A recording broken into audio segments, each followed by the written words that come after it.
You see, I'm gonna tell you something. They always want you to, you know what these rappers, all these singers, all these big rappers y'all look up to? They always tell you what the good part about, but they never tell you what the bad part.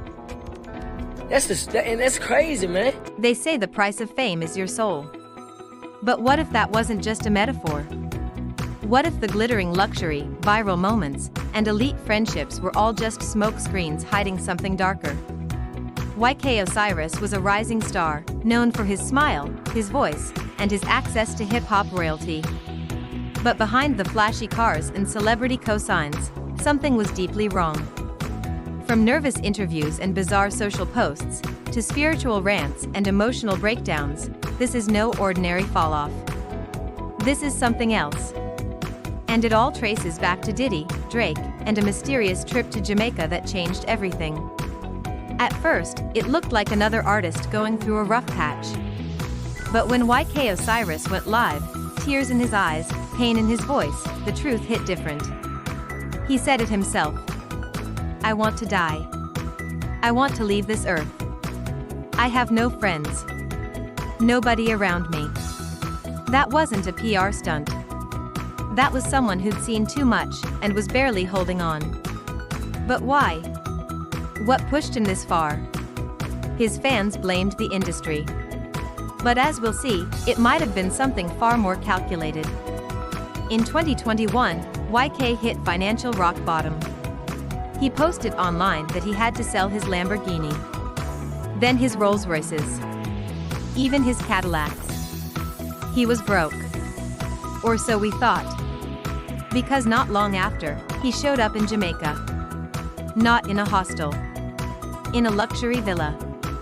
Alone. No tours. No team. Just vibes. Healing, he said. Then came the photos. Diddy, shirtless in a pool. YK reposting it with praying hands.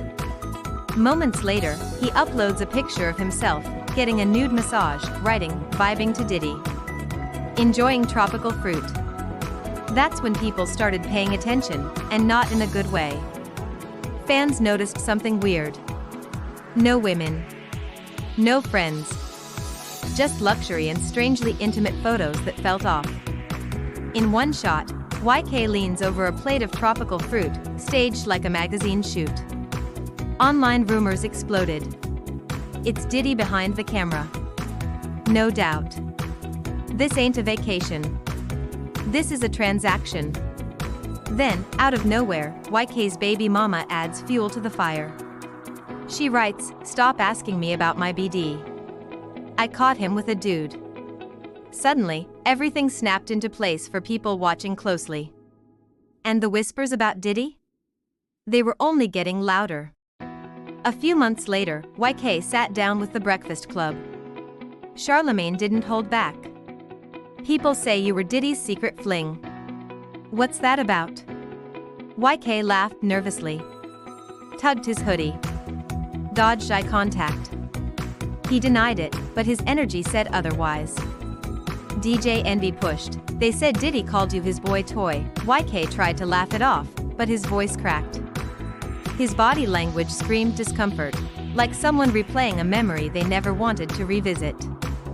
"Did you go to Jamaica with Diddy?" No. No. Diddy wasn't.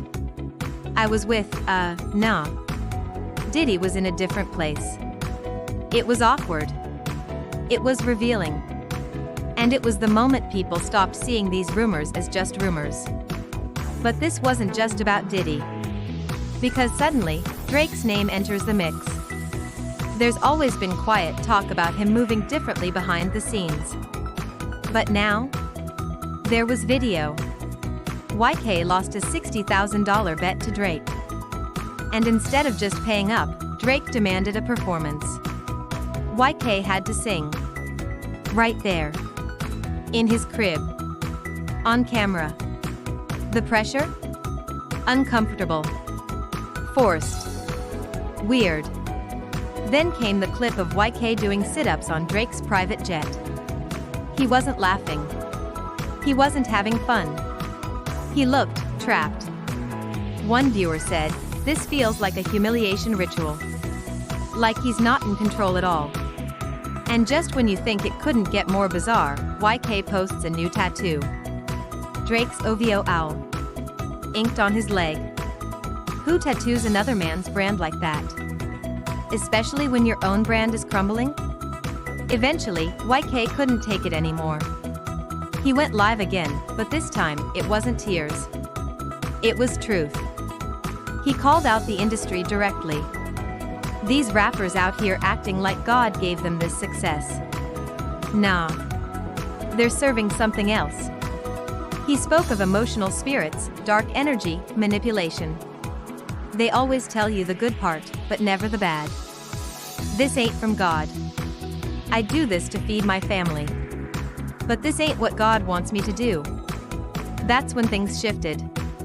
This wasn't just a sad story anymore. This was a man caught in something darker. According to insiders, what was happening wasn't just weird, it was spiritual warfare. Rumors claim that elites in the music industry lure young artists with trips, gifts, and fake friendships. But once the trust is earned, that's when the ritual begins. One bold voice, psychic Sloan Bella, said outright, "This has nothing to do with sexuality. This is ritualistic deviance. Energy harvesting." She even claimed Diddy's ex, Kim Porter, was working on a tell-all book before her mysterious death. According to her, Kim had started connecting the dots. And she got silenced before she could speak. Think that sounds crazy? Look at the pattern. Ray J. He's not just the guy from the memes. He allegedly introduced YK to Diddy in the first place. Months after that Jamaica trip, Ray J pops up again, this time in the Dominican Republic, surprising YK for his birthday. His message? Creative minds brainstorming, bags to secure. We masterminding. But the energy was strange. YK looked detached. Ray barely acknowledged him, while some unknown guy behind Ray took over the spotlight. Fans noticed. YK looked like a prop. Like he didn't even belong there. And Ray J's own history? Not clean either. From wild nights with the Money Team to live threats, drugs, and being tied to other Hollywood scandals. He might not be innocent in all of this. So here's the real question. What does YK know? Insiders say he's sitting on receipts, messages, contracts, maybe even voice recordings. And now that Diddy's empire is crumbling, he's ready to speak. But will they let him? This wasn't just a career gone cold. This was a man who got pulled into something he never saw coming.